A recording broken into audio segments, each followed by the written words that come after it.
Other guy, like,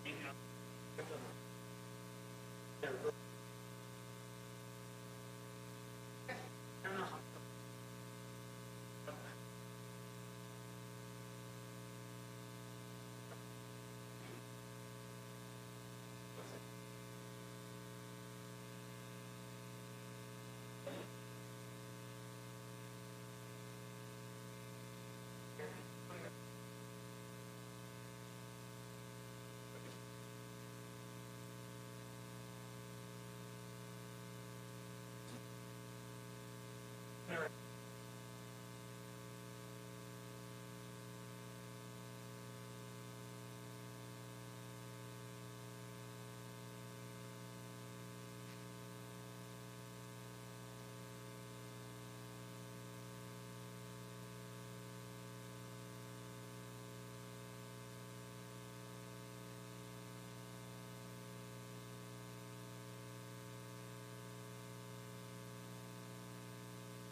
We're here for a Battle Creek City Commission workshop. It's September 17th, 2024. We thank everyone for being here. We will have public comment at the end of our presentation. So without further ado, I'm going to turn it over to our city manager, Rebecca Fleury. Rebecca, go ahead. Thank you, Mayor and Commissioners. I appreciate your time tonight. It seems like we've been working a long time to get to this moment. So first, let me thank you for your consideration and your patience as we get through the information and the presentation. It isn't just going to be me presenting tonight. I'm going to try to click. Turn it on. I did turn it on. Should be the arrow. Yeah. Just do this. I There you go. No, that's me. Oh, you did that? I did. So you may have to. Okay, that's fine. Okay. I'll turn it off. Okay. Okay. You know, technology is our friend until it's not, and we always have a backup. And so, Alicia, thank you very much for the help. So tonight, Commissioners, Mayor and Commissioners, we're going to be talking about the fire station improvements and recommendations that we have for you. It's been a culmination of, well, it depends on who you ask. I could say it's probably been a culmination for 10 years. Others would say it's been a culmination of decades. So we're going to do our best to walk you through this. We have set aside specific time for commissioners' discussions and questions, and the mayor can also interrupt if you have something that needs to happen while we're on a specific slide. But please know we've put in some slides to allow for you to interact. You can go ahead with that next slide, please, Alicia. Thank you. So tonight, you don't only have to hear from me. You're also going to hear from Chief Bagley, who is now serving as the Interim Director of Fire and Police Services. You're going to hear from Cody Newman from Driven Design, architect, and you're going to hear from Cody Titus, a battalion chief of the Battle Creek Fire Department. Yep, we do have two Codys, and we will try to distinguish between the two of them as we work through this presentation. I know, right? Two Codys. Next slide, please. So here's a little bit of the agenda. We're going to talk about, you know, how did we get here? Today is September 17th, 2024, and we're going to come right up to this particular date. Cody Newman is going to walk us through the station renderings and the recommendations that we have been working on. Then we will talk about, then we'll pause for commission discussion. That's a lot of information you're going to see to that point, so we want to make sure we don't get too far ahead of any questions that you might have. Then I'm going to talk about project cost and how do we pay for all of this, because there certainly is a number attached to it. We're going to talk about some technology considerations to address some of the questions and themes that we heard from our open houses. And then we will again ask commission if they have additional comments, questions, et cetera, and then we'll have time for public comment. Right now, this is scheduled to run until 6:30. Knowing that we have a 7 o'clock meeting. So bear with us as we get through. I did talk to the mayor before. If we do not get to all public comment, we will make sure that we gather that and share it publicly through the website and certainly with staff and commissioners. Slide, please. Okay, first step in how we get here. First of all, let me just say I have to give a thank you to our former fire chief, Bill Beatty, for getting us to this. He did a lot of work to help us prepare for this presentation. I want to thank him for his time. So there were probably at least 2 more studies prior to the 2015 Kramer study. I start with 15 because I came in 2014. And, you know, there's a lot to learn when you come in as a new city manager. And so to go right into a study of that was a little daunting. But I had also heard and tried to reference some of the studies prior to that. Governments are good at studies. We do it on a lot of things, not because we just like studies, it's because we try to use data that's specific to our community and to the question we're trying to respond to be able to inform the decision. How else can we inform you as our policymakers and elected officials, you know, if we can't also share data from our community and then kind of what best practices are and what some of the experts in other communities are doing. So in 2015, the Kramer study really looked at station locations, it looked at service delivery areas, it looked at apparatus, it looked at fire equipment, and there were a lot of recommendations in that particular study. A lot of the recommendations said you are woefully behind in your investment in all 6 of the fire stations. And at that particular time, we talked and did a lot of engagement around what a new station would look like in 2015-16-ish. And It was proposed for a new station somewhere around city-owned property at Main and Dickman. At that particular time, you know, it wasn't supported by the fire department, it wasn't supported by, you know, neighborhoods, and it just didn't seem like the right time. Sometimes you have to pause and reset, and I really feel like that's what we needed to do. I appreciated the dialogue from the fire department, concerns why that wasn't the right time, concerns as perhaps we know we have station needs, but we really have apparatus needs that we feel are higher priority. And so working through that dialogue was really helpful. It was educational to me. And it gave me a chance to better understand kind of priorities from the fire department. I certainly did learn a lot of things, built relationships and et cetera, but we weren't ready for that, and now we needed to try to address apparatus, which is what we have done. And I'm not really going to go into kind of, we had to bring our apparatus, engines, trucks, et cetera, up to current. I can get into that later, but I really am focusing on facilities right now. But please know, the 2015 Kramer study also said we had issues and a lot of capital needs within the 6 stations. So I'm going to fast forward a little bit to the Center for Public Safety Management. The commission approved a contract to take a look at our service delivery models. A little bit of a different focus than the Kramer study from 2015, but looking at how do we deliver services for police, fire, and EMS. You know, what's working, what's not, what's best practice, but also looking at the service delivery models, you have to look at facilities. You have to look at apparatus. You have to look at every tool and support system that's there supporting those 3 models of service. And of course, we certainly did hear in that study that we have capital needs at all stations. And it was like right about that time, certainly we were dealing with COVID. But right about that time, we had an emergency situation at Station 4. Never good when the roof opens up. And it prompted us to close Station 4 for emergency repairs. And at that time, it was a wake-up call. I think we had some data reports that were also wake-up calls, but sometimes you finally get to the point where we can no longer be reactive.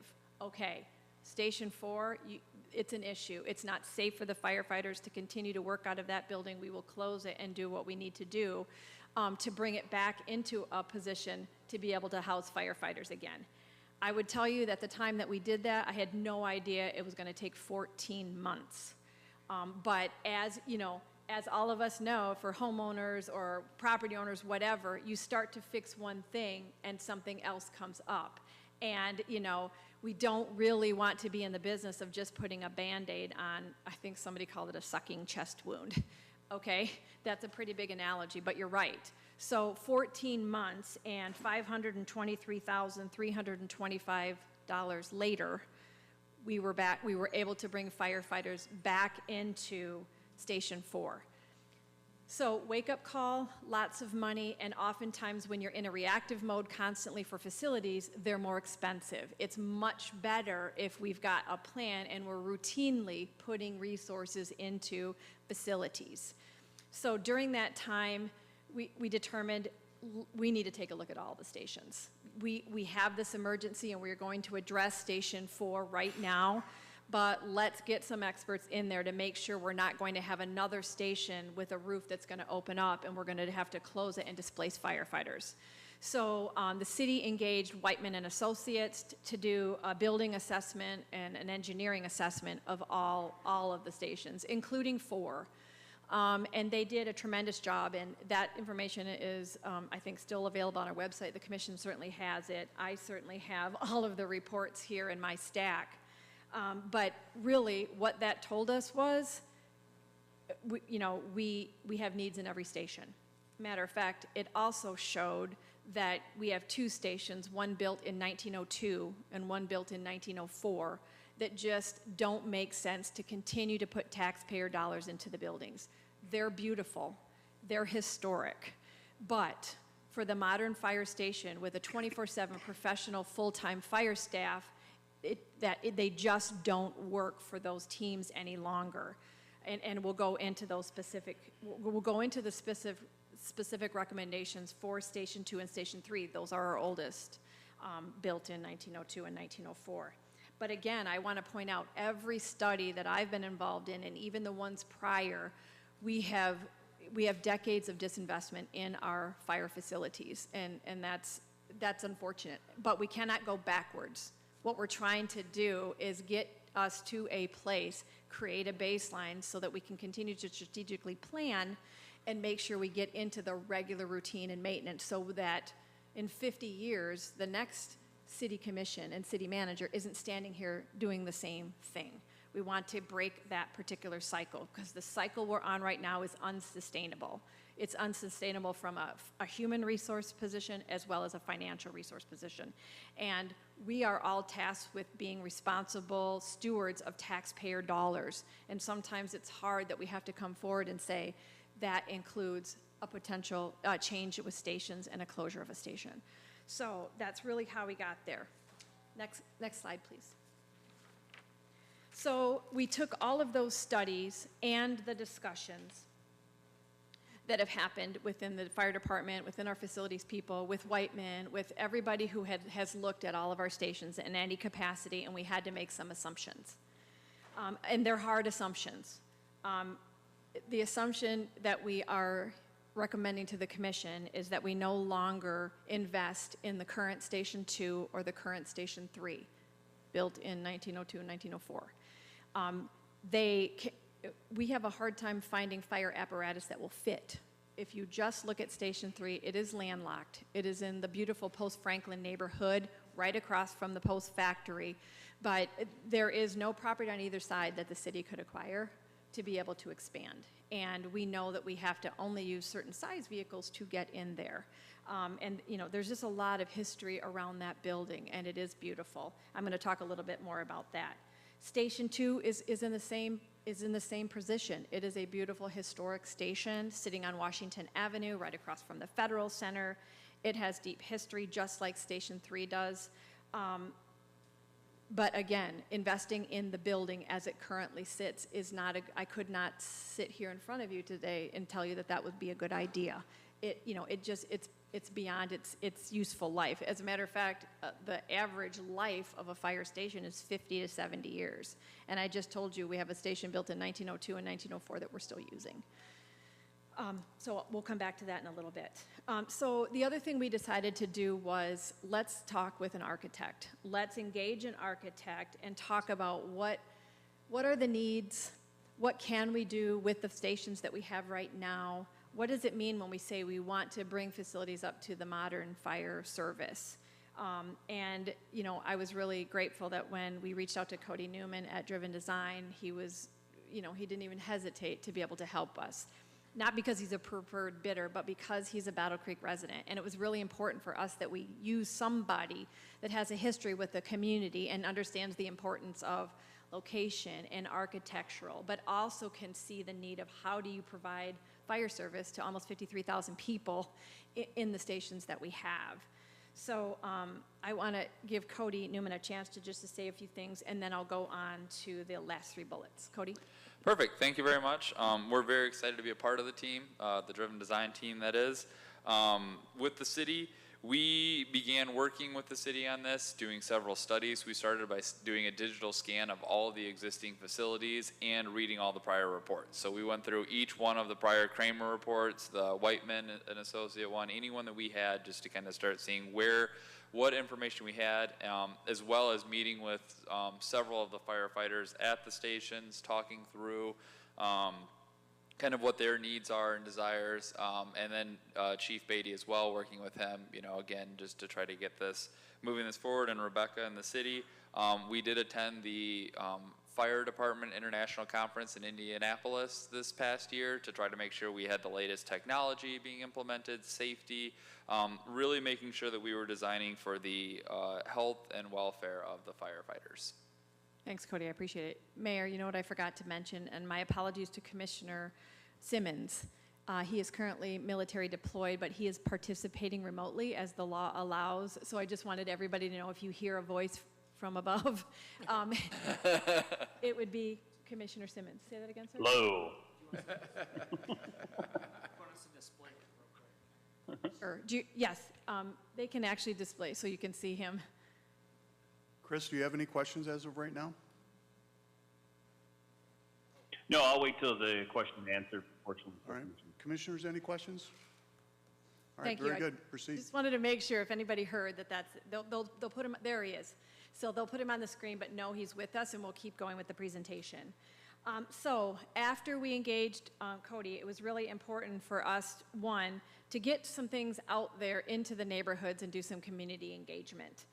So what we did from an engagement perspective is certainly after we worked with Cody and his team, and they had come up with and designed some conceptual drawings and designs, we wanted to get it into the neighborhoods to talk about, okay, what are we seeing? What are we missing? You know, what do you like? What don't you like? Those types of things. So from April to June 2024, we held 6 fire station open houses. Cody and his team were there, and they shared the boards. A lot of interaction with the firefighters that happened to be on duty, neighbors that would come in. You know, we had kind of a informal presentation. It was really more, we wanted really more of a discussion. And, you know, there weren't lines of people to get in, but they were good conversations at every station. Hard conversations, absolutely. It was packed at Station 3 with how can you propose to close this station and what is the impact to the neighbors. We're going to talk a little bit about that as we go through this, and I know that Battalion Chief Titus will touch on that as well. So, and in addition to the open houses, and we were gathering input online too, so if people could not attend, we tried to do different times of the day, different days of the week. We also opened up an online portal for people to provide feedback as well.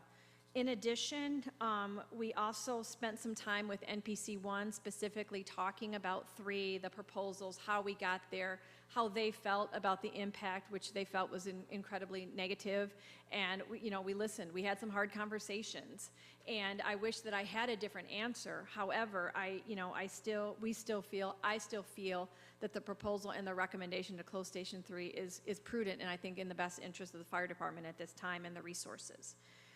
Key themes. So what we did was, once all of our open houses were done and we had our meeting with NPC1, the other one I forgot is, we went to the post factory and we sat down with representatives, leaders at the post factory to talk to them about this recommendation and the closure of 3.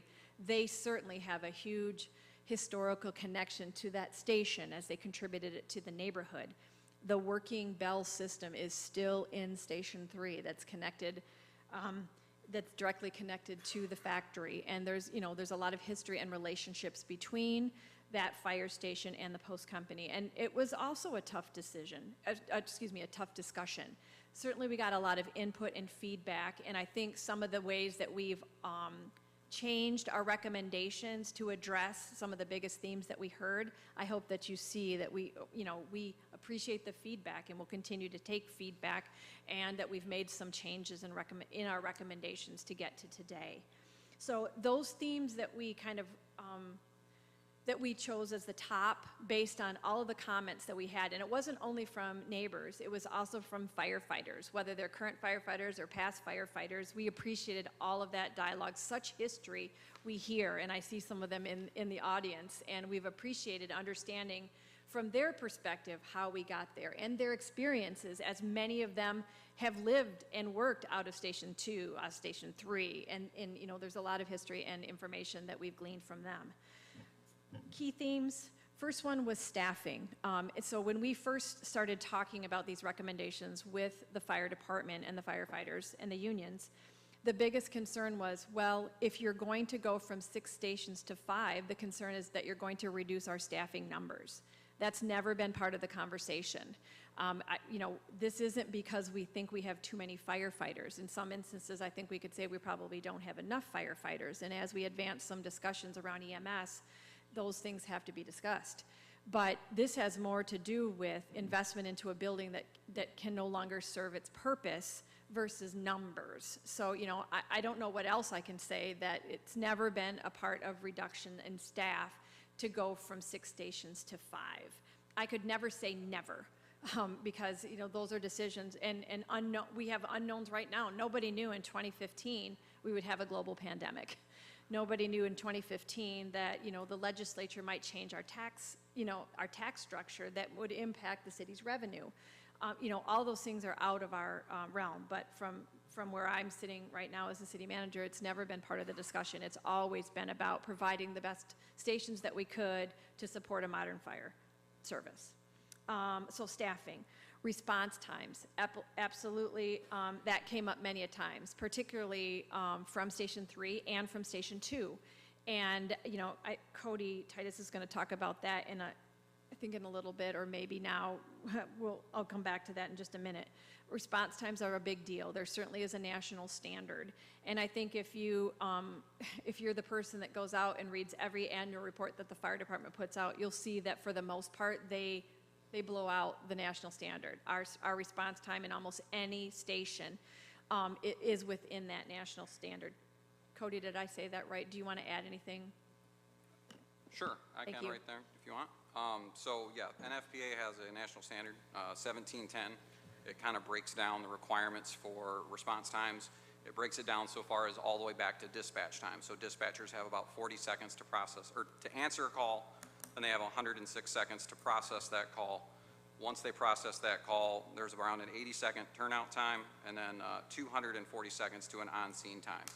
So basically what that says is from the time they dispatch to the time a firefighter arrives on scene, you should be seeing them in 5 minutes and 30 seconds. That's a great response time average, and we pulled the averages from our stations from years past.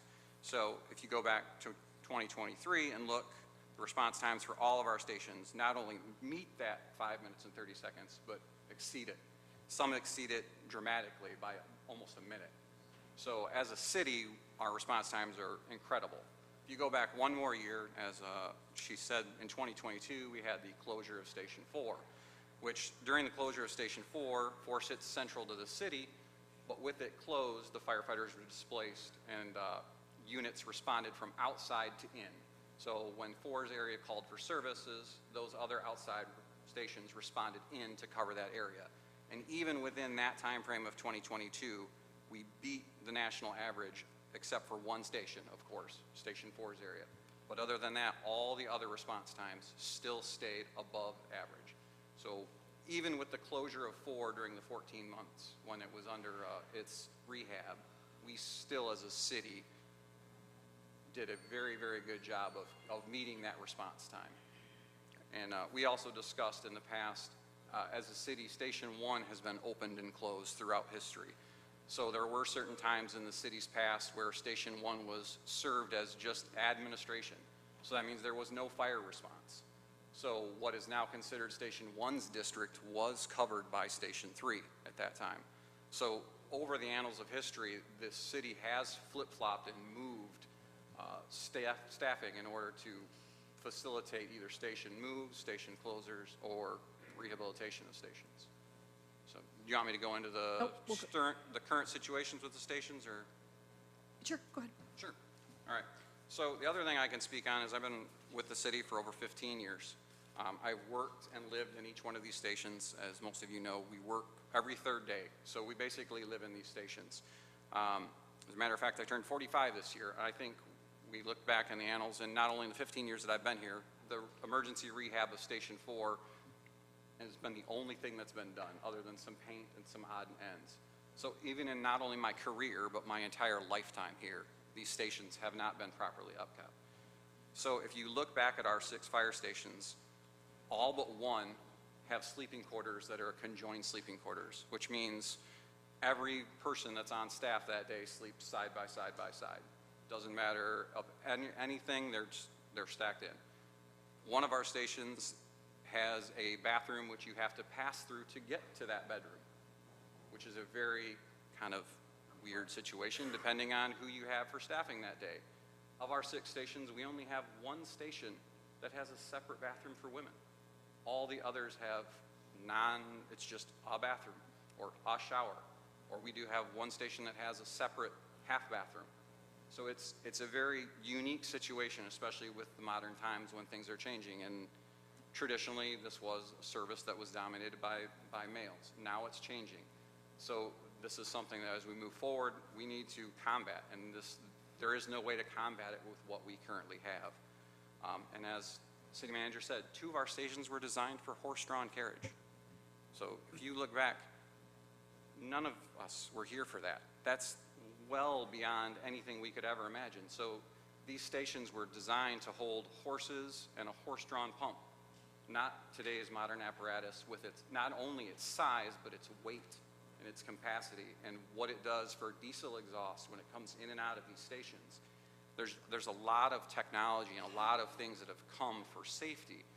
And in that safety, along with some of the technologies that Cody will talk about and some of the things that brings, is the health and wellness of firefighters.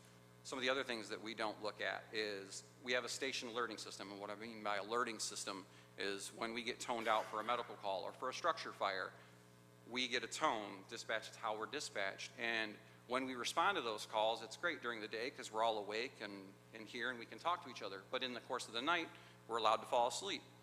And you're woke up in the middle of the night with bright, blinding lights, a sound that can be heard outside. Some of our tones are so loud that neighbors can hear them. But yet, when you try and hear the audio, it's so muffled or inoperable or even inaudible that you have to go to your cell phone to try and figure out where the street address is. But yet, we still have been able to crush turnout times and defeat national average. So I think we can only improve on what we have for our citizens with the greater technology and with the things as we go further into the future. So with that said, I would love to hand it over to Cody and let him go through some of the slides and the presentations of the buildings and show the designs. Sounds good. Let me just say just a couple other things about the themes. Battalion Chief Titus, he hit on a lot of ones that I don't think I have to address. Station location, safety, Cody Newman is going to talk a little bit about that, modern quarters, and then of course we'll get to cost. So that was a great wrap up and segment into Cody Newman to talk through kind of what his team has designed and is proposing to the commission tonight. Thank you very much. We can go to the next slide, please. Perfect. So this is a map here, just kind of giving a very brief overview. Everything in red is where a station currently is located. Black is Station 3 there, just noting where that location is within the city. You can see kind of the lighter gray tone of where the city boundary is too in a map. So what we have here is just a quick overview, and we'll get into each one of these stations and kind of how we design this in just a moment. But Station 1 is having an interior renovation and an addition to the building. Station 2 is getting a brand new station. Station 3 would be combined with Station 1. Station 4 would get new 4 full doors. We'll talk about that in just a moment. And Stations 5 and 6 are both getting an addition with an interior renovation. Go ahead and go to the next slide. I'm going to give kind of a brief overview on some things that each one of these has that, from a design aspect, and then I'll kind of get into the specifics of the stations here. We did quite a bit of research, again, looking at prior reports, a lot of other similar case studies. Even here locally, we visited both Kalamazoo and Portage's new station. They actually both got our new Station 2s as well recently. So we visited both of those and several other studies that we did across the country to see it. Each one of the fire stations we broke down into a hot, warm, and cold zone. So hot is where the apparatus bay is, the equipment, all of those things are located. The warm would be the decon zone, so that's an area where when firefighters come back from a fight, they, or from a call, they come in and then they are able to take their gear off, wash, if they need to take a shower or anything like that. And then the cold zone is where the day room would be, the kitchen space, and living corridors. So each station, we kind of had those separate zones in mind and tried to work through to either rework existing buildings or design new in the case of 2 for that. Looking at Station 1 specifically here, what we did is there's an addition being proposed to the north to the existing apparatus bay for additional storage in the decon zone there. We reworked and expanded all the office space to ensure that all the existing offices are kind of right-sized to ensure that there's a better flow throughout there, as well as adding a few additional office spaces. An elevator is being added to this building because this is a multi-story building, so for accessibility for the public or anyone in the building, there would be an elevator as part of this. And then the addition on the 2nd floor, so that's currently where the living corridors is, gets expanded for additional living corridors here. Moving on to the next slide. So this is the Station 2. Station 2, this is the new station. The current proposed site for this would be just north of where the existing was at the kind of conjunction of Emmett and Washington and Ann Street there to the north of that. This one has a wonderful flow in and out of the station. What we designed here is there's the apparatus bay kind of shown in the red, and I should have noted that earlier too. Red is the hot zones, yellow is the warm, and blue is the cold zones. The apparatus bay is in the red, the decon zone directly to the left, which would be the south in this case of it, in yellow. And then there's the blue zone, which is the sleeping corridors. In each one of these designs, and all of them, but this station as well, we have individual bunk rooms for the firefighters to stay in. So they're just unisex rooms basically. In each room there is a bed and a small desk with 3 different lockers. So one for each of the different rotating firefighters that would be sharing that room, given the different shifts throughout the week. And then again, a common day room and kitchen, kind of giving nice areas for firefighters to be during the week there. This one here also has a proposed training piece to it, and I'll let Chief talk about that a little bit here. Sure. So another thing he didn't mention, and you can see him on all the designs, is along with the separate bedrooms is a separate facility for showers and for washing.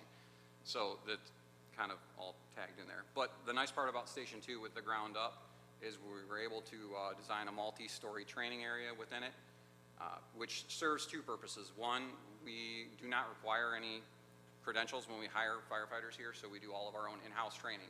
With this facility, it will allow us to train these firefighters and the people coming in to a better ability. Also, it allows us to train our in-house personnel with an actual facility, which goes for our ISO points. So that's one of the things we always seem to miss during our ISO accreditation is our training and our facilities.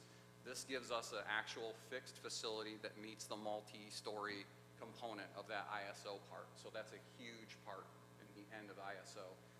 But it also covers us with the ability to stop using land bank homes, because that's what we currently do.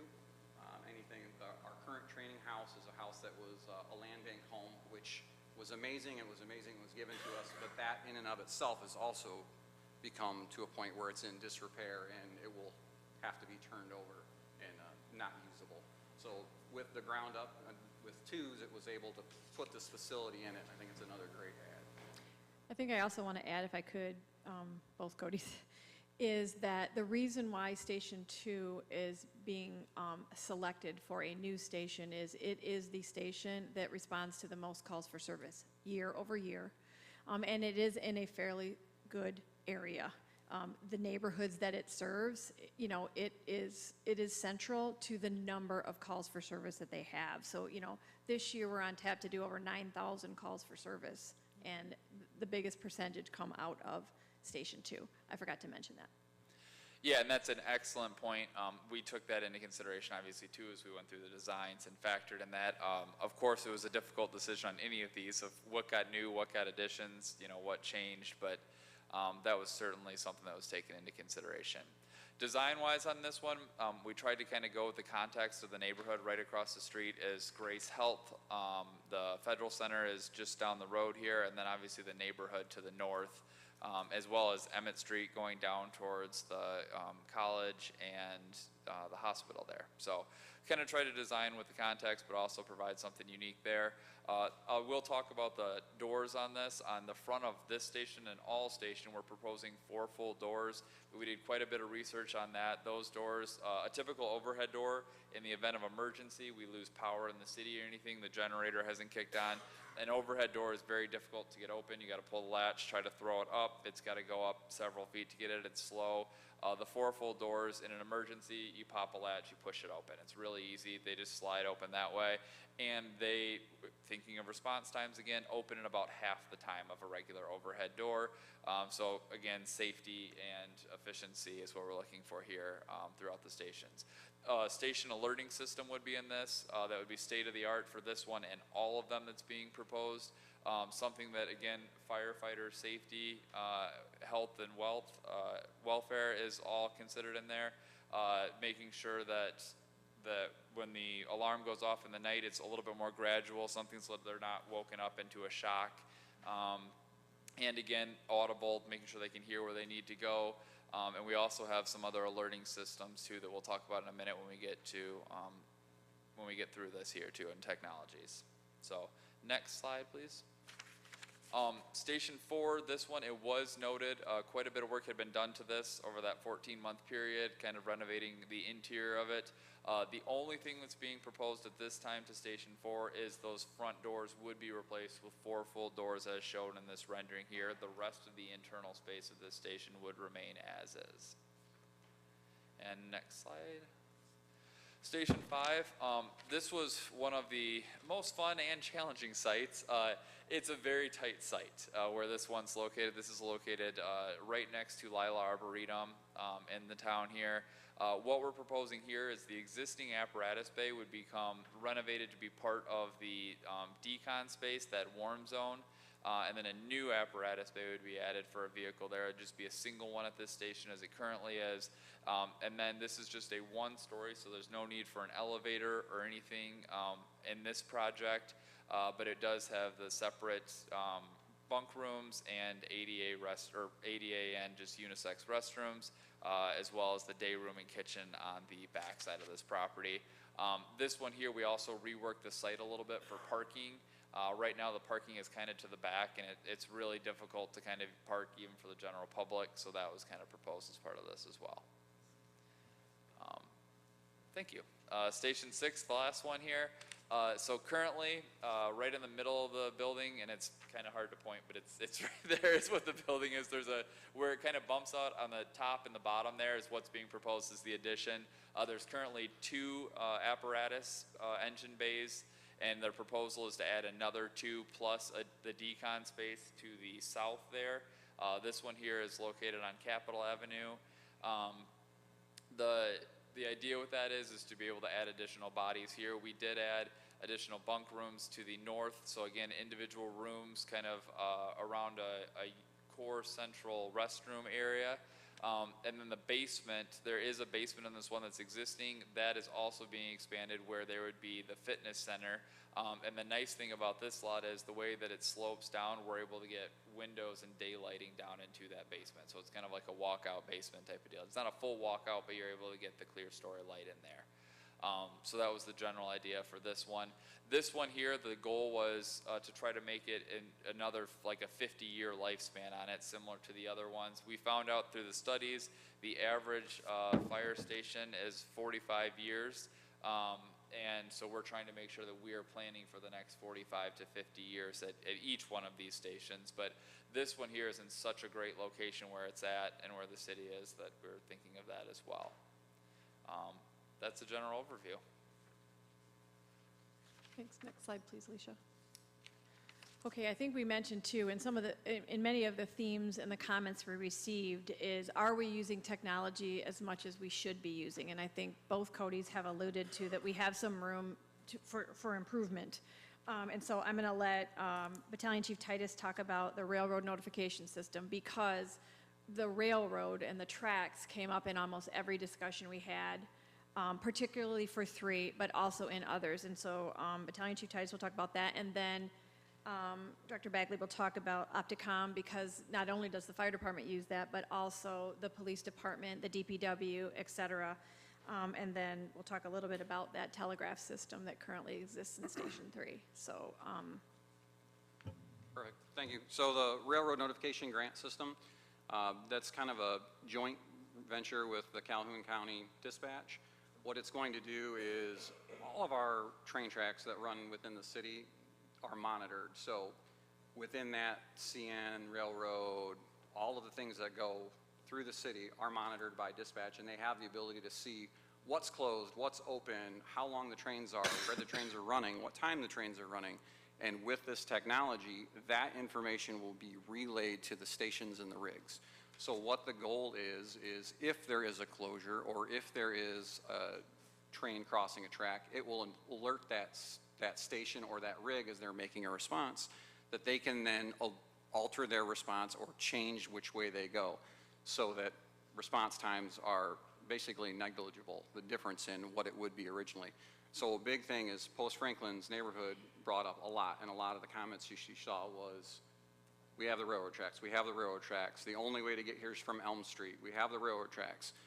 But what a lot of people don't realize, if you take the 30,000-foot view and you look back, we as a city have the railroad tracks that run through the entire city. Post Franklin isn't the only neighborhood that has the tracks that run through it. The tracks separate Station 4 and Station 5 from part of Fort Custer.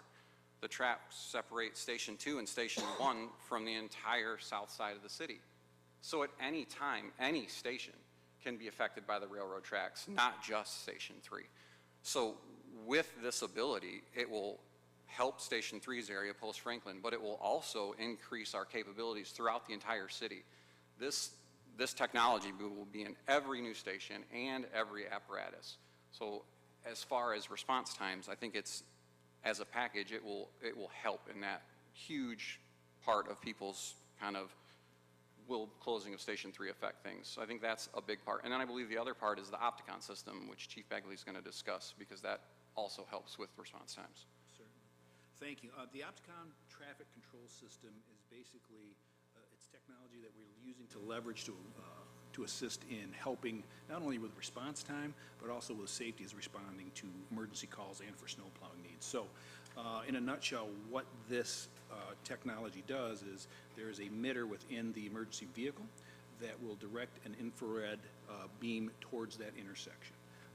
The intersection then, the AI within that intersection then reads that beam and then will start to shift. You'll see a white light flash at that intersection if you happen to pull up to it, and then it will safely go through a change in the sequencing of the lights to give the green light to the emergency vehicle approaching that intersection. Some preliminary data indicates that you can save as much as 20% off in your response time. It also decreases the amount of accidents associated with emergency vehicles traversing, not just emergency, but also those involved in snow plowing, a reduction in a higher safety factor there as well. So again, it's all about leveraging technology so that we can be, number one, be safe, but number two, get the emergency resources to where they need to be in the most efficient and effective manner. Thanks. Cody, do you want to touch just a little bit about the telegraph system? Oh, sure. It was kind of a fun discussion we had this morning.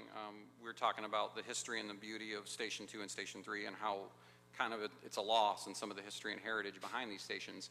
And it was brought up that, you know, Post Serial and all of the stuff that they've had through annals of history, and that there actually still is a working telegraph in Station 3. It's just crazy to me to think that when someone pulls a fire alarm at Post, that they actually still receive a telegraphed signal at Station 3 for the fire alarm, and it still comes in on the old style ticker tape.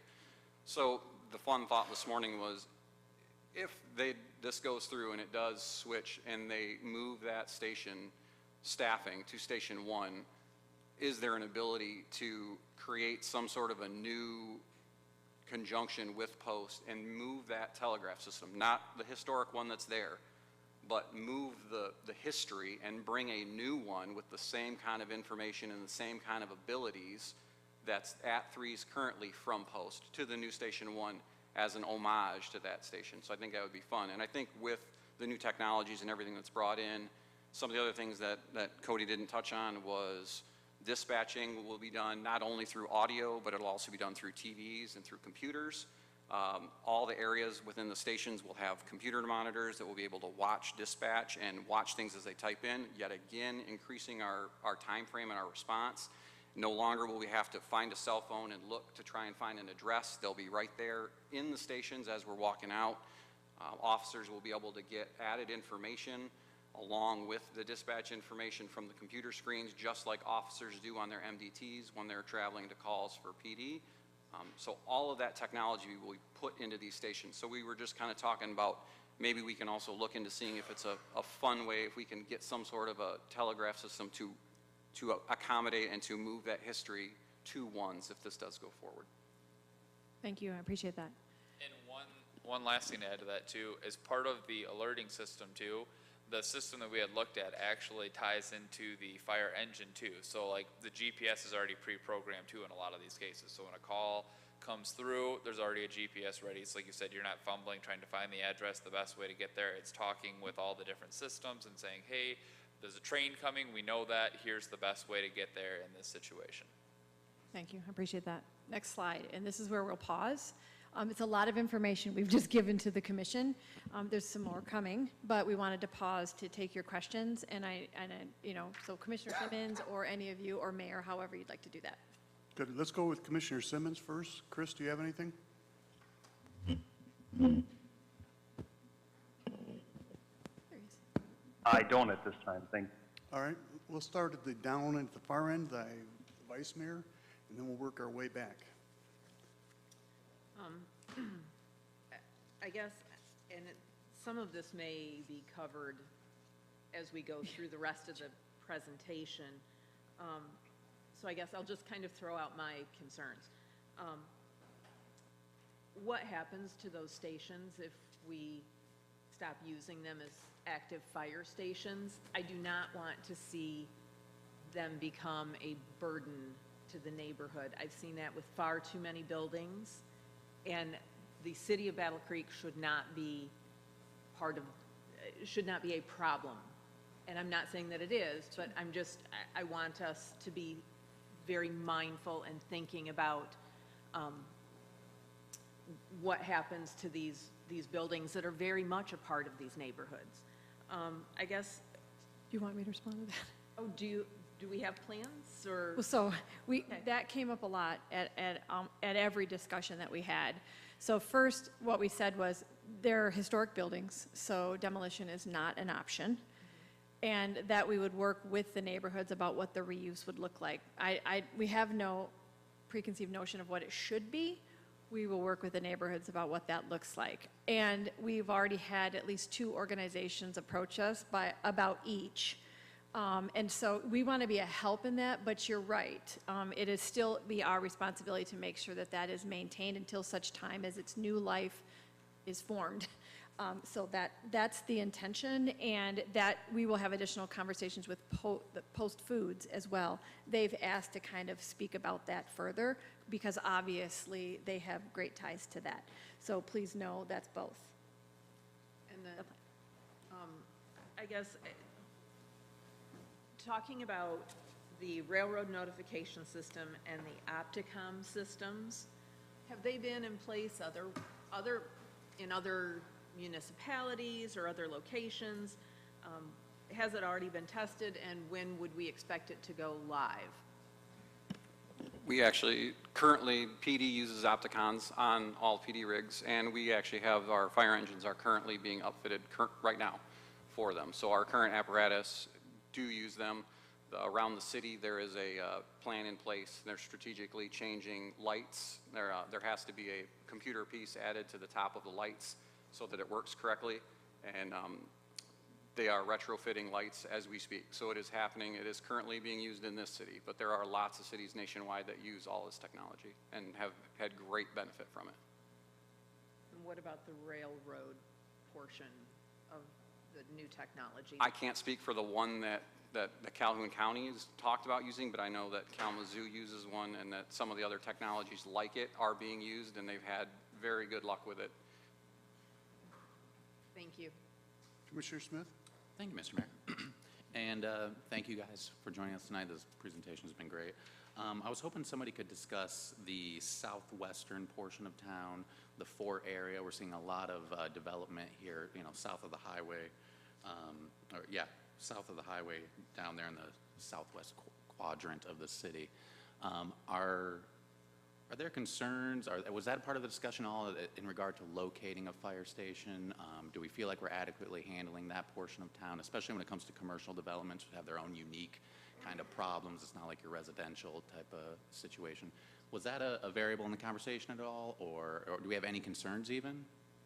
I can start, but from an operational perspective, I'm going to defer to the battalion chief and/or Chief Bagley.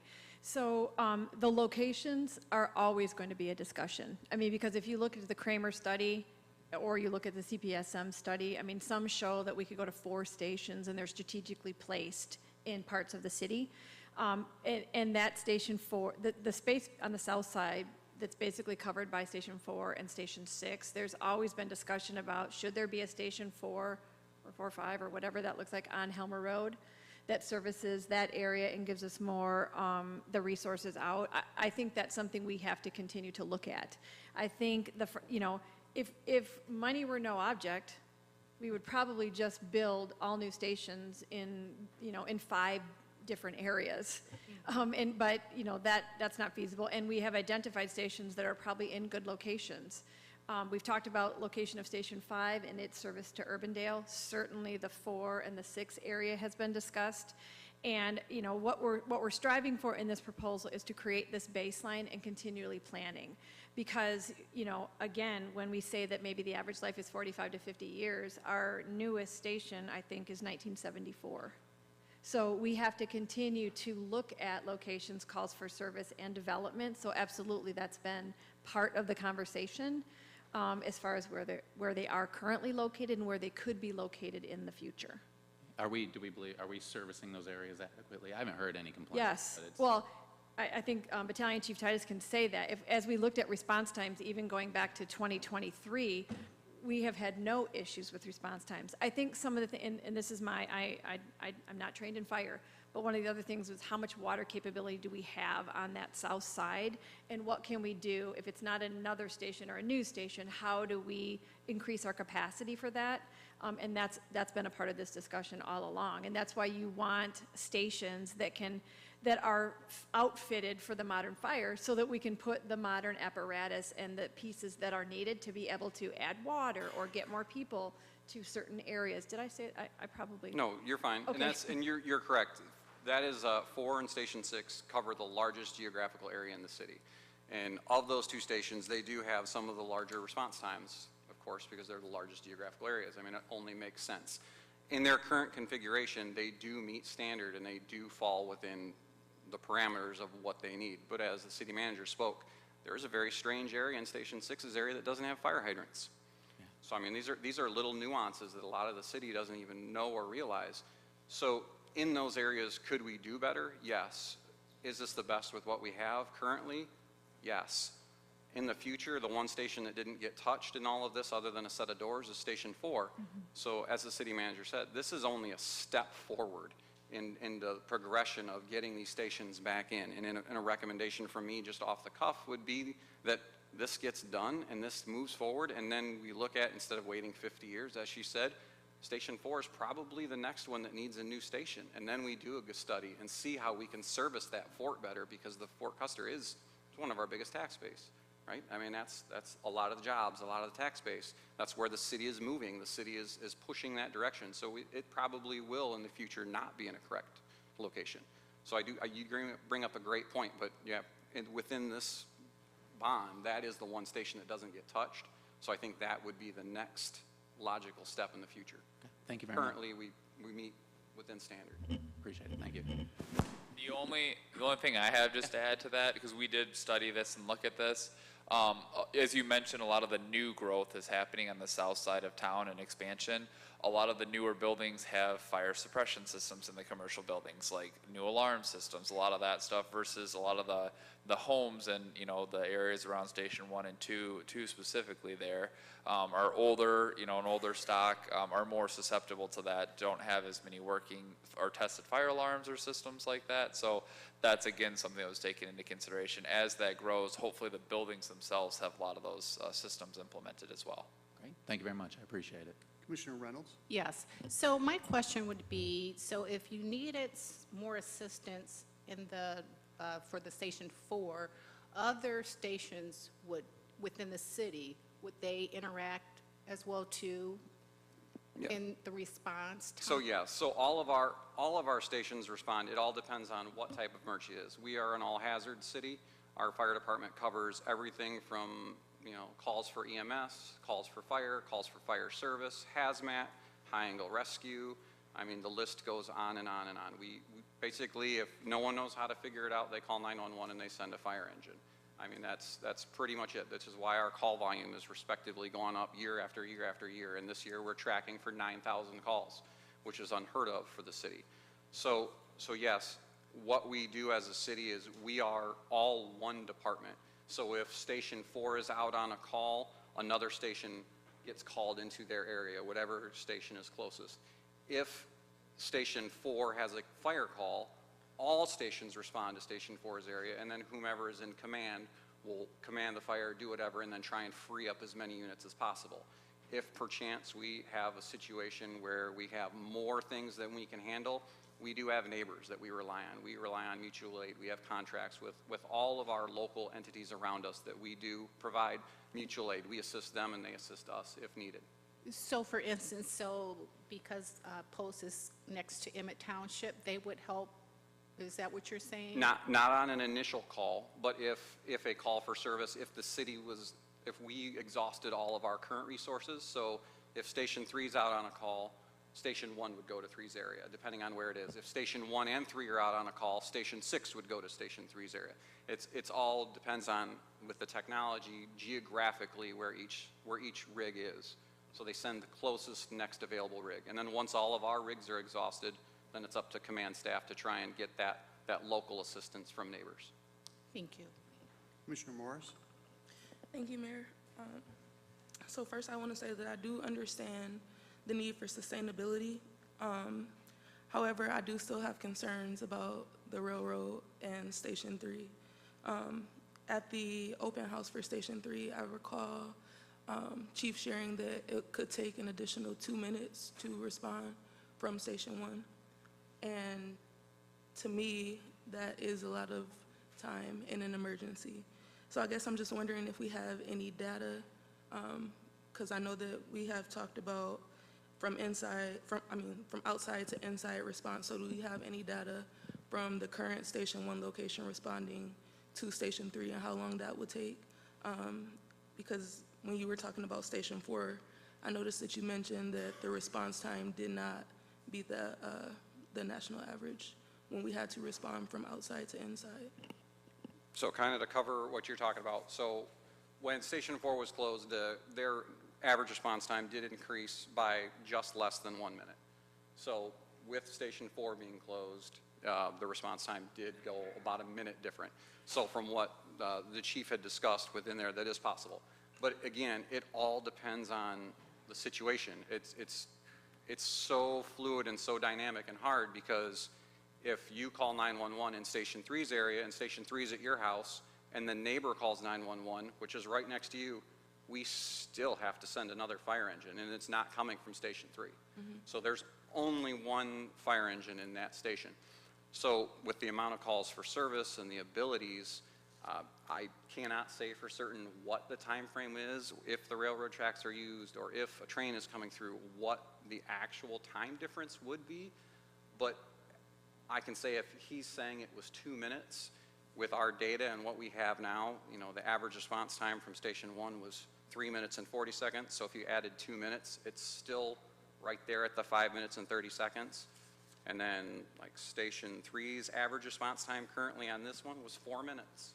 So Station 3 into their own area on this one was 4 minutes. So they're actually not the fastest responding unit in the city. Station 1 actually usually has the fastest response times overall anyway, just because of geographically how small Station 1 is. Mm-hmm. So it's a very, very fluid and hard question to answer. I can pull more data for you if you'd like, but we have never had Station 3 closed to know the coverage, if that makes sense. Yeah.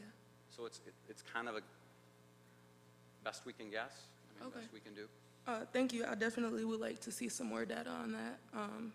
And then this question is probably for Rebecca.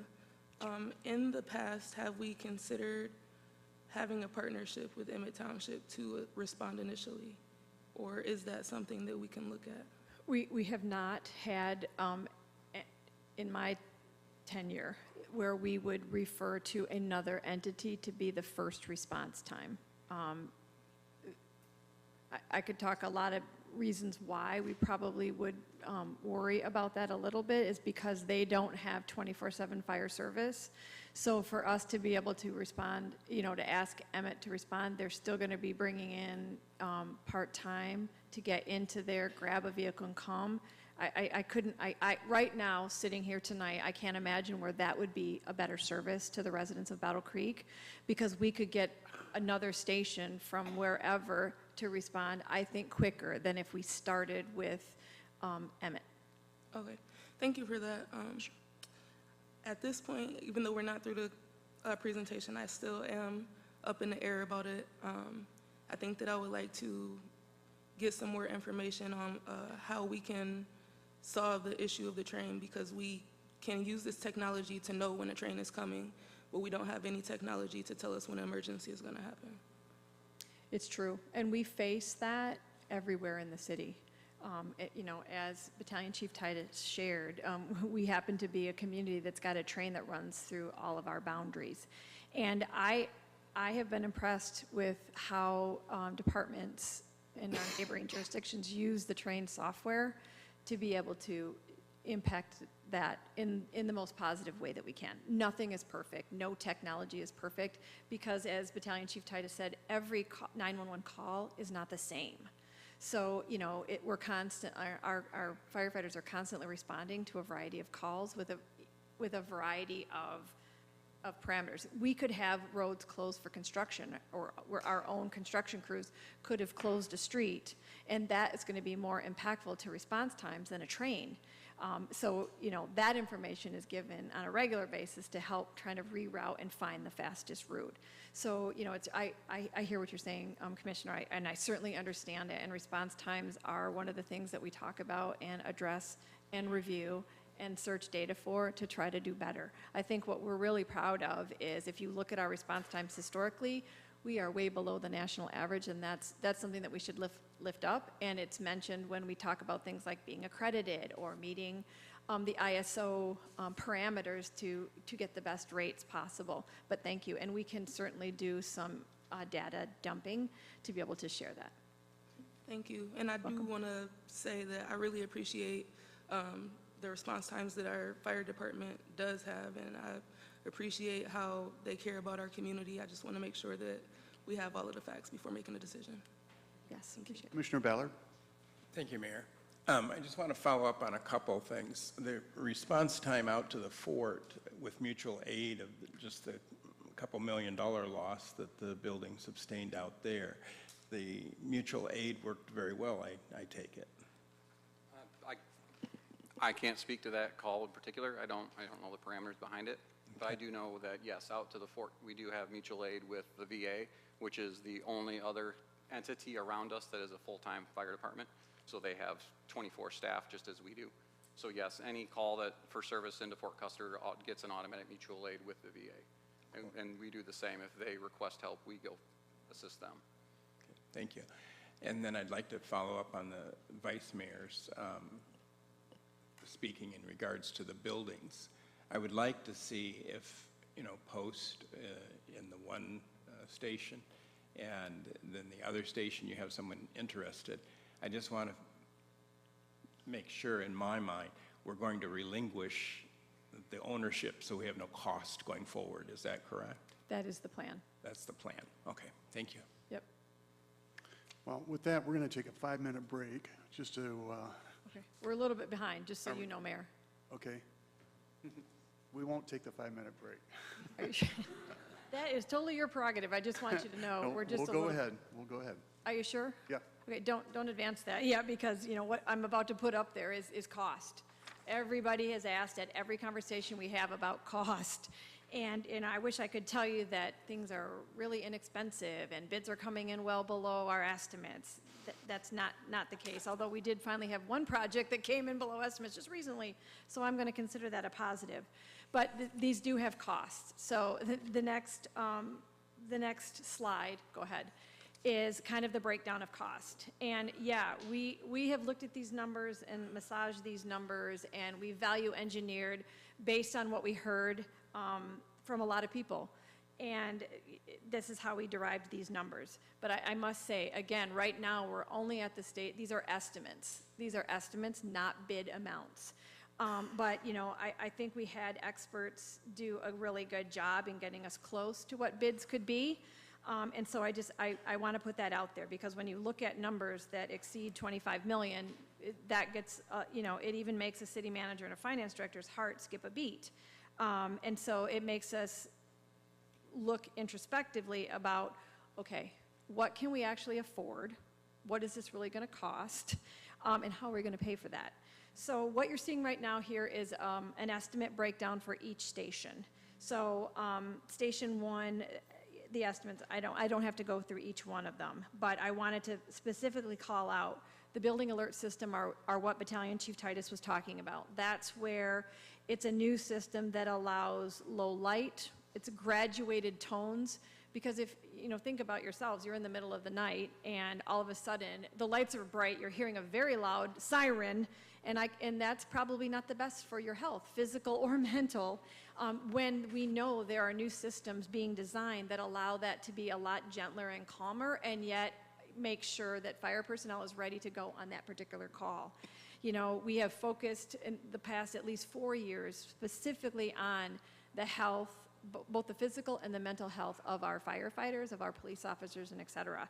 I think this is, while it comes with a price tag, I think it matters in how it impacts the way firefighters do their job, because it's a difficult job.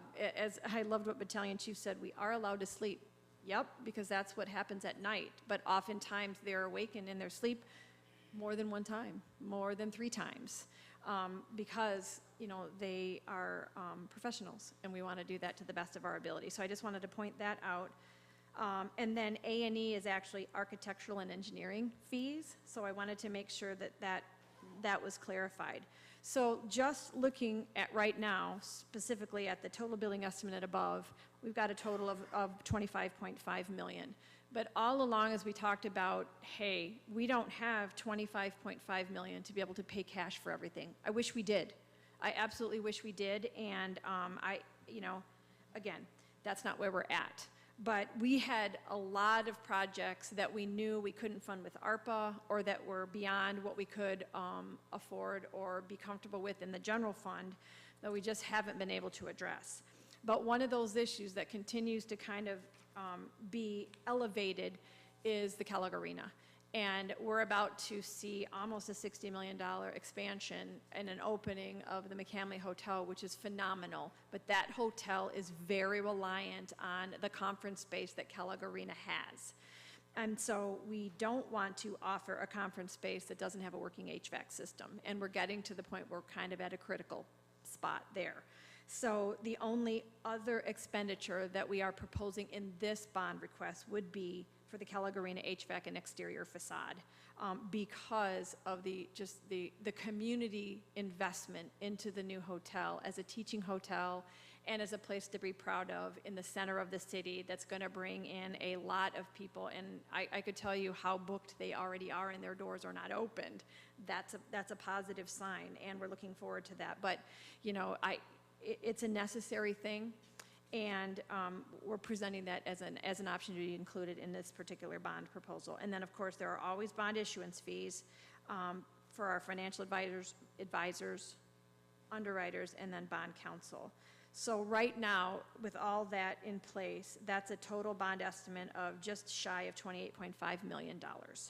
So what we do is when we know a number, and I'll talk a little bit about what they need to advance, is when we know a number, we go to the financial advisor. For us, it's PFM, and we say, okay, what does that look like right now in the market? But remember, it's a point in time in the market. And, you know, we're getting ready to enter into the 4th quarter of 2024, and that's not usually a favorable time in which you want to sell a bond. So right now, I think the estimates are really high, but we have to be realistic, and I want the commissioners to know kind of what we're looking at this point in time. And so that would be a 25-year bond at 4.75% interest rate, which is a little over $2 million annually that the general fund would be responsible for. And please know that in anticipation and starting to build it into the general fund, we did budget a payment, a bond payment into the fiscal year 26 budget that you approved. Certainly, it's not $2 million, I'll tell you that. And when we look through the timetable of things, you'll see that the bond would probably not be issued until the end of our fiscal year, so probably in June or by June 30. And I'll go over that time frame in a little bit. But there's a lot of reasons. It's not like we can just ask the commission to approve a resolution to make all this happen. There's so many steps along the way, and that's kind of what the next slide is about. So if you could, next slide, please. So if the commission thought that, that this recommendation has merit and would allow us to move forward, the first thing that would happen would have to be a resolution of a notice of intent, a 45-day referendum, because the law says that any municipality that is going to issue bonds for capital issues must do that notice of intent resolution. And so that could happen as soon as the next commission meeting on October 1. Then construction documents, Cody and his team would get working on construction documents, because again, these are designs, but they have to be finalized and put into formats that actually could be bid. That's when we talk about construction documents, it's documents that can be bid. And Cody indicates his team can finish that by January 31st of 2025. That would mean that we could bid the project in February of 2025, leaving it open for the entire month, basically 28 days in February, with bids back in early March. That would make the meeting March 18th as the potential commission meeting to award the contract to the lowest responsible bidder. Then the additional bond documents would come to the commission in April, probably at the April 1st meeting. That's all the documents that the financial advisor and the bond counsel prepare and it takes about 90 days. So that would mean that the earliest a bond could be issued would be probably in June, by June 30th. We talked a lot about, okay, so how long does construction take, for all of these proposals? It's probably a 2 to 3 year construction time frame, depending on weather. This is Michigan, and certainly the availability of supplies and labor, but we're estimating around 2 to 3 years. I think what I want to say before I kind of, move into further discussion is what we're trying to do is to reset our base. I can't go back and make up, everything in 2025 because we haven't kept up in the investment into the fire stations. I wish I could. We can't, but we've reached the time where we have to kind of set, I'm going to say it again, a new base so that then we can continue to strategically plan and know, okay, we have a new station too, but in 20 years, we're going to make sure we're going to have to repair the roof. Or in 10 years, we're going to make sure that we need to do this, this, and this. That all, needs to be mapped out for every station. And we have a good start. Whiteman has given us their report, and they've given us basically a 25 to 30-year breakdown of needs. And very simply, they can also then tweak it based on what these investments would do for what our future maintenance and planning and strategic reports would look like. So really, we're trying to get to a new base, and we're trying to make sure that we are better planning for the capital needs in the fire stations. Because again, I don't want the next city manager in 50 years to be standing in front of the commission saying, we haven't invested in these stations for another 50 years. I don't think Station 2 and Station 3 have 50 years as fire stations. I think there are new lives for them that we don't know yet, but there's a little bit of excitement about what that could be. And I know it's a big ask to the commission, but we've reached that particular point. I think, we would have loved to have 50 million, but the finance director and the financial advisors are like, yeah, that's not going to happen, because we don't want to negatively impact our bond. We don't want to negatively impact our fund balance.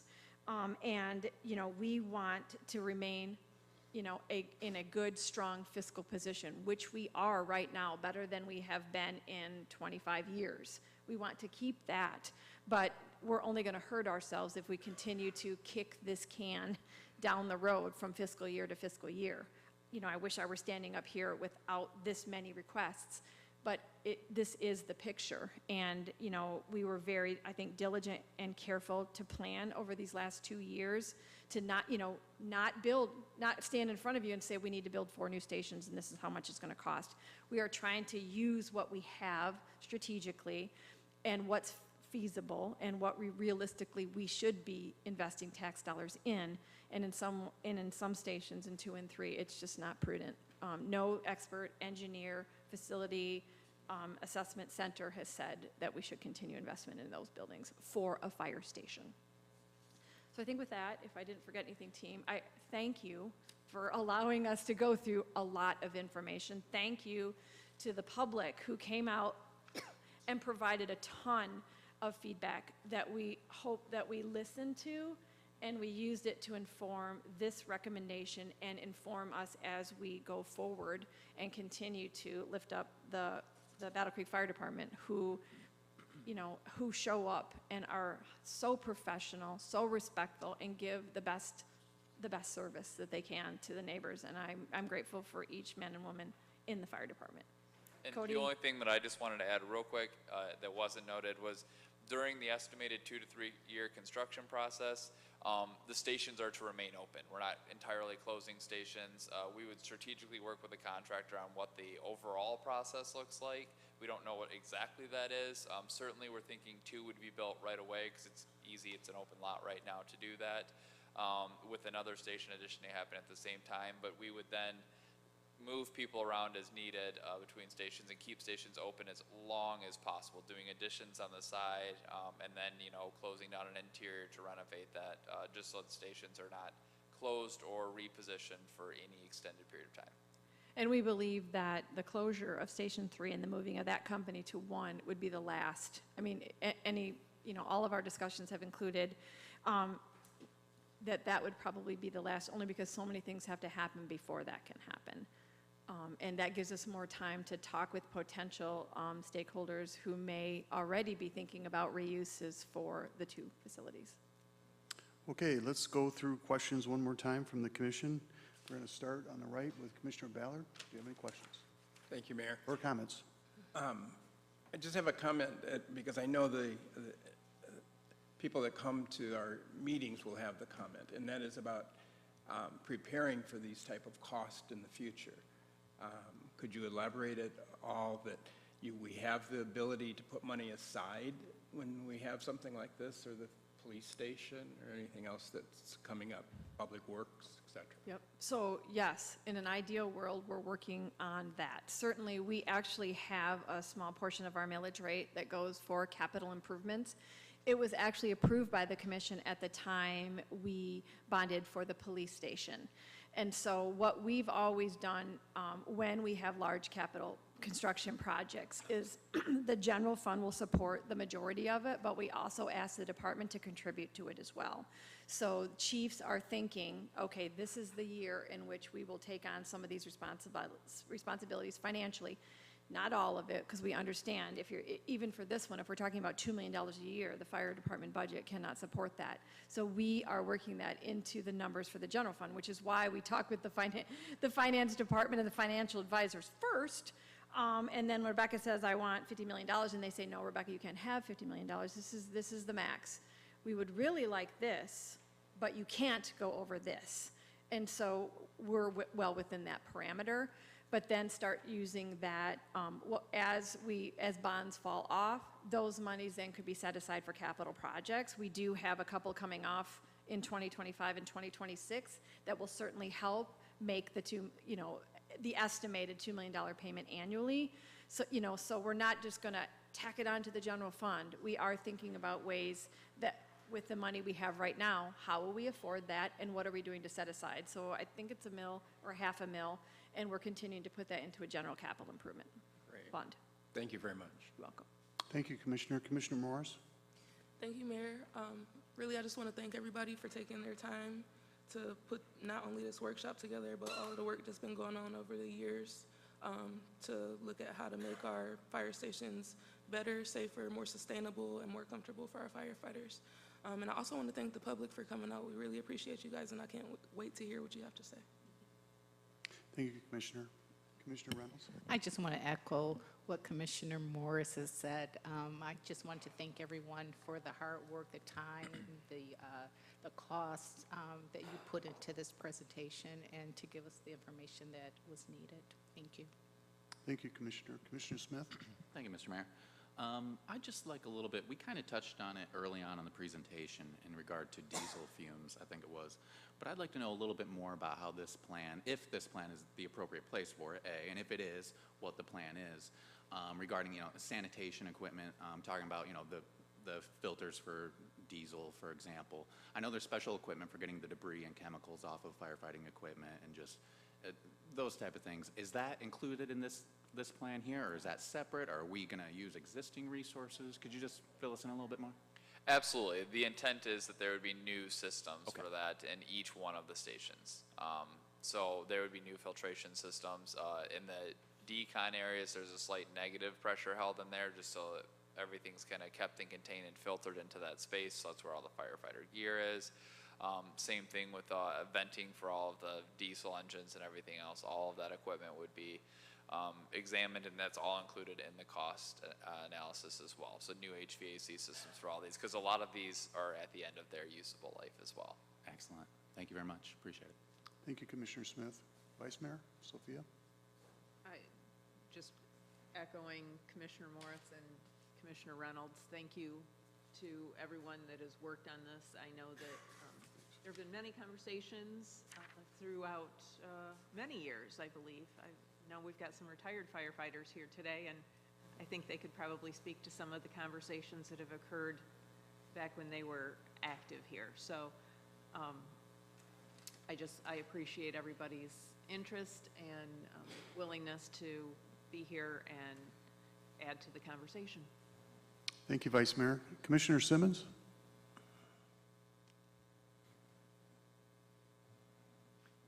I'm sorry, let me unmute my microphone. Thank you for the great presentation. I had just a couple of questions. As far as the bond, the question is this an all or nothing choice to execute right now? Or have we considered waiting? The Federal Reserve is meeting right now. They're going to actually come out tomorrow with what's expected to be decreased interest rates 1/4 to 1/2 point. And that's expected to be the course of action over the next year. Now, we got a pretty good rate on your presentation at 4.75. Of course, municipalities get some favorable terms with the tax-exempt status for the bondholders, but it could be low. That $2 million a year over 25 years, if you probably took a look at that, a significant amount of that is interest that I wish we didn't have to pay.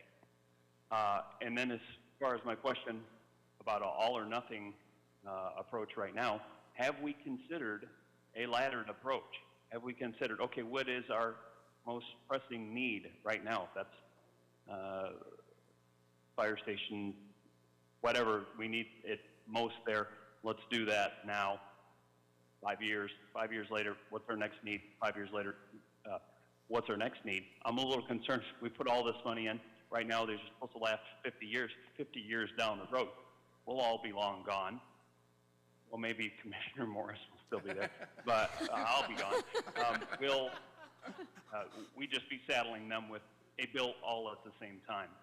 Whereas if we staggered these improvements, that then 50 years down the road, it would be a staggered replacement.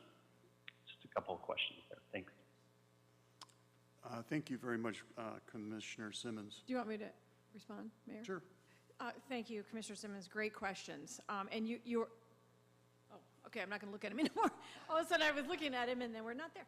So it's odd not looking at somebody when you're responding. So the bond question is a great question, and it's why our financial advisors are like, this is not you don't bond in like November, December, January. It's just because a lot of changes. And our financial advisors have been really, they told us we'll probably see interest rate changes maybe 3 times between now and January 31st. So they're constantly watching about what's in the city's best interest and when to go. They'll give us indications that the market is what the market is doing. I think that's why we all are pushing that down to like June, because we probably will see several interest rate changes. And Commissioner, I would love to see something less than 4.75%. And they're telling us that's possible. I mean, we don't have a magic ball. I wish I did. But so we're constantly watching that. As far as the all or nothing, that was a really hard question, and we have constantly been bombarding ourselves with that question. I think the struggle we have is we have to play catch up. And what we learned with Station 4 on an emergency basis, that was way more expensive than if we would start to get back to this baseline in all of the stations, in 5 stations, rather than doing some, because we could not tell you which one that we would start with, because it was designed as they're linked. Because you can build a new Station 2, but then if you move, I could, we're shuffling things, and I can't answer that I would know, and none of us came up with what would we start with, because the need is so great. We could start with building Station 2, and an emergency situation happens at 2 or 3, and I don't have anywhere to go.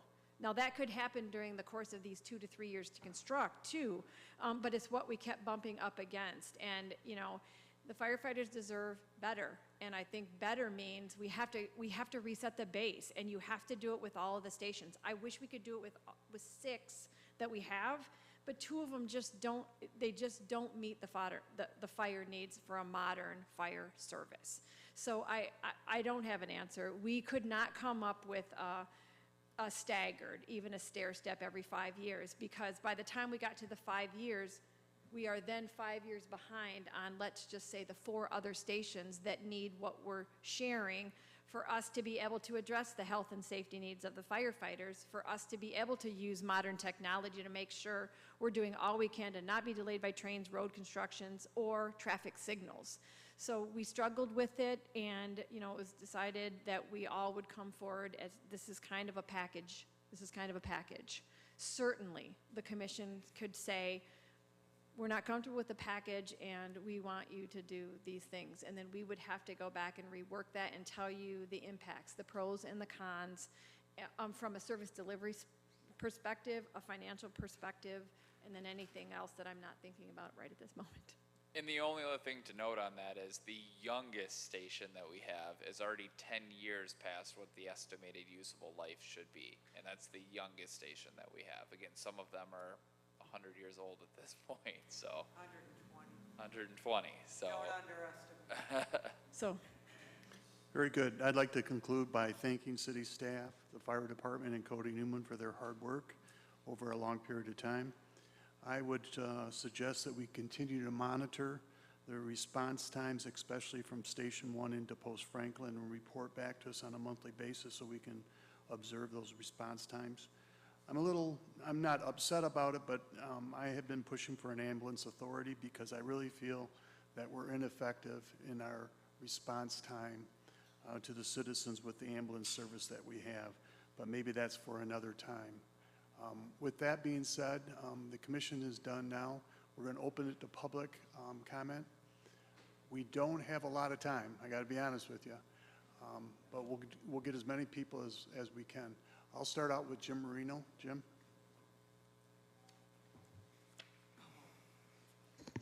Jim Marino, 451 Main Street. Thank you, Mayor. Today's conversation was interesting because one thing that I didn't hear mentioned was at our NPC meeting, there was a counter proposal offered to the city regarding Station 3. Okay, it has to be closed. We've heard that.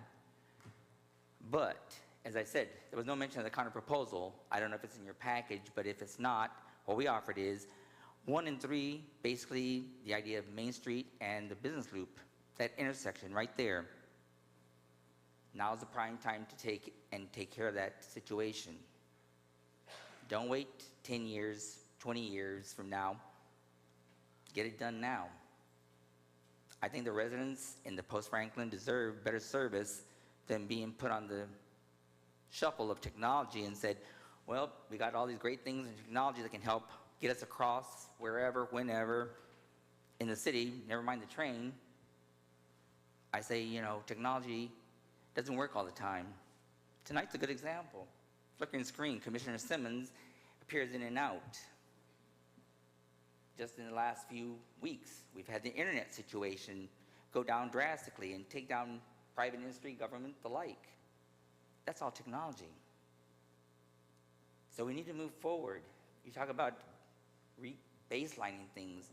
It's nice, but in the process, we need to be mindful of the taxpaying citizens. And I think 3 is getting the very short end of the stick just because the station is too old. Well, the reality is all fire stations, any equipment put in a fire station is built to spec. You don't go by this doggone idea of, well, I want to put this in there and just bite off the doggone floor. Everything's custom made. Everything. It has to be. Because every building is different. There's no such thing as a cookie cutter fire station. If there was, these companies that build these fire rigs and apparatus, they'd be able to pop one out in weeks. Not months, but weeks. But they can't because it's all spec driven. So 3, 2, yeah, they're over 100 years old, but guess what? They can still function based on the spec. So I would ask you to reconsider this whole notion of closing 3 and close 3 and 1 together and rebuild the joint station in the Business Loop, Main Street area, because that creates a strategic advantage for the city. 1, now you have 2 new stations, but with where 1 and 3 would sit as a superstation, they're now a place where they can actually serve more strategically the city because the southwest side of the city is growing. It's not getting small, it's growing, expanding. So now this station, along with 4, along with 6, they're in a much better positioning to serve this area and still serve Post Franklin in a timely fashion. Thank you. Thank you, Jim. Glenn? Yes. Sorry.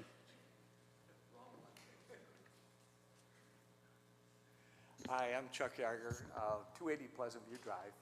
I worked on the Battle Creek Fire Department for 30 years, but I was not the last person in my family to work, or the only one. We were 6 people that worked.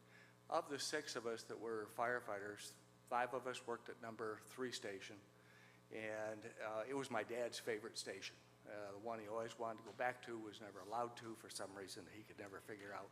But we've all been there, we all like it, but it's time for it to close. It has gone way past its useful service life. Yes, all fire apparatus are custom designed, but they also have parameters that they're designed to, regulations that they have to meet. And it's, even when I was working, and I've been retired now for 20 years, it was difficult to be able to find a manufacturer that could take and build a rig to put in that station. Is it possible? Yes. Are you going to get your money's worth? No. The other point that Mr. Moreno brought up about putting the station at Main and Dickman Road, that was proposed over 20 years ago, and that location has got the same bad issue that the current number 1 station has, that has only gotten worse as the roads around here have changed and closed, is the common thing was you can't get there from here. At the Neighborhood Planning Council meeting that it was proposed at, that I was at, a friend of mine who lived on South Broad at the time, she just came up, how are they going to get to my house from there? And there was no good way to do it. And the way that they probably would have taken would be to drive down to Petit Street, go down Michigan Avenue, wave hi to number 1 station, and go on up to South Broad. There's just not any good ways to get there from there, and that is important. Doesn't matter if you got GPS, what you've got, if you're using your brain, you just can't get places from there, and that is important. Because these stations now, where they used to only cover half the city for fire response, Now they're being required to cover the entire city for fire response. So, that aside, this state, in my opinion, this is not a perfect plan, but no plan is, but you need to do this. I've spoken to the city commission before on ill-advised things for the fire department, ill-advised station locations, and I always started out, you gotta update these stations. These fire stations are literally killing firefighters because they're not dealing with the contamination that they bring back to the station, they take home with them, with all the crud that they get into and the smoke and the toxicity that they have to deal with firefighting. You got to start being able to clean it off of them effectively in the stations. You've got to be able to allow them to stay physically fit by exercising in these stations. And currently, they can't. And so, starting with building a new number 2 station, I love working in that area, but that station was a pit. Not because the firefighters weren't maintaining them, but because it was over 100 years old at that time. And you've got to do this. Commissioner Ballard, you wonder why you're in this position? It's because prior city administrations didn't address it like this one is.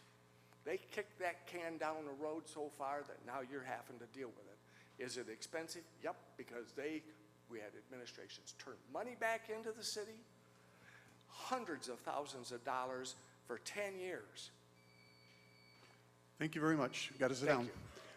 All right, this will be the last person. It's unfortunate, but each of these people are spending 5 minutes each. Mary, please. Hi, thanks. I didn't know I'd be one of the special ones. I'm kind of new to Battle Creek. I love the city as much as the mayor does, and I think it's a wonderful plan. I have been impressed. I didn't realize just how ignorant I was about firehouses until she told me, and I'm very thankful. You need to do this. Stop kicking the can down the road. Stop wondering if there's a better plan. Stop wondering if there's a better location. Do it. You need to do it. Just stop fooling around, okay? It's a big bite. It's hard, but those old stations can't do the job. What I'd like to see in the post, Frank, was that number 3, the one you're going to close. Make that an ambulance station. It could be an ambulance station that would work for what you like, okay? But let's get the fire stations done first. Then we can look at what are you going to do with 3 after, when we don't have to worry about it not meeting the fire station, and it could work as an ambulance station. That's fine. Or whatever else those other people thought it would do. I mean, I don't have the only imagination. But anyways, great job. I Thank you, Mary. All right, if someone would like to speak on this side for 3 minutes. Is anyone over here? John, is there anyone else over here then? All right, we're going to conclude the meeting then. Yes, ma'am. Yes, ma'am.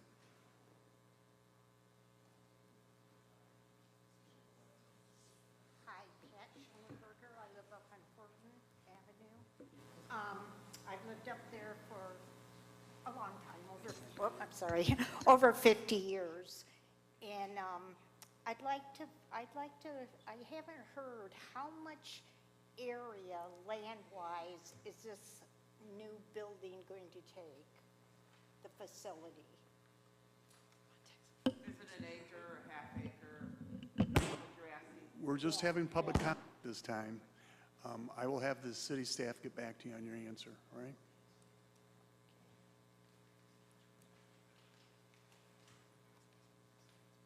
Pat, do you have anything else?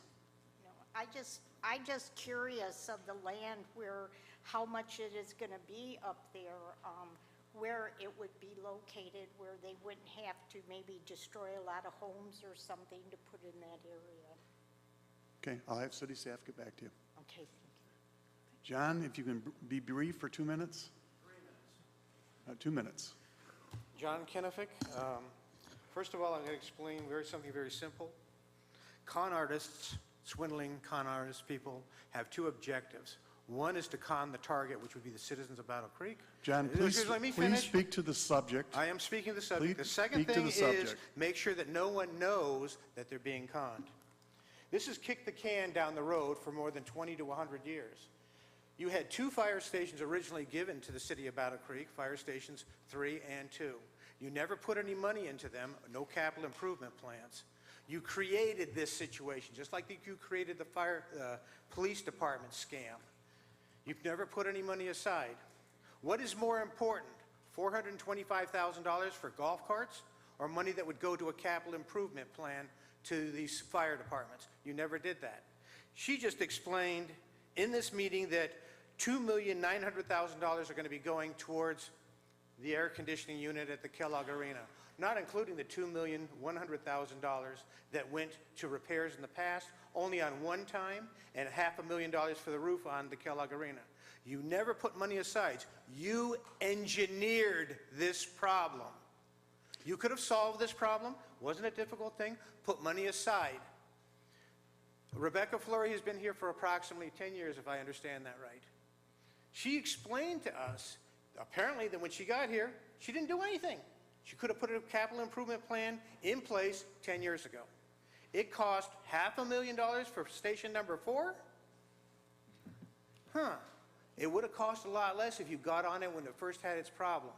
You create these problems. And the city of Battle Creek, the citizens of Battle Creek, are about to be swindled out of $28 million, and then the interest on top of that are going to go for that 25 years. I think you should all be voted out of office because you have no business running the system, because you do not know finances. Thank you for your time, John. Thank you. Thank you. Thank you for your time. We want to say thank you to everyone for being here, and we'll get back to you with any questions or answers to their questions, right? Yes, we can do that, and they can send an email, or they can send a card, leave a card, or come and talk with us. We won't be able to talk to everybody because we have another meeting that starts in 20 minutes. I think, Mayor, the only thing that the staff is looking for is direction. We don't vote at workshops. We look for consensuses, is that we'd like to advance with that October 1st notice of intent. Well, I didn't hear anyone speak in opposition. Correct. Thank you. But I need to get some data. I just need some more information. Certainly, please. So, I'm not saying that I'm not in support of this, but I would like some more information before agreeing for it to move forward. Yep, you and I could talk about what that looks like, and timing. The timing is up to all of you, so we just did a tentative timeline. Thank you. Thank you, Mayor. You got everything you need then, right? Pardon? Yes. Yep. Okay, thank you. All right, we're going to adjourn our workshop, and commissioners, there's food for you in the commission room. Thank you.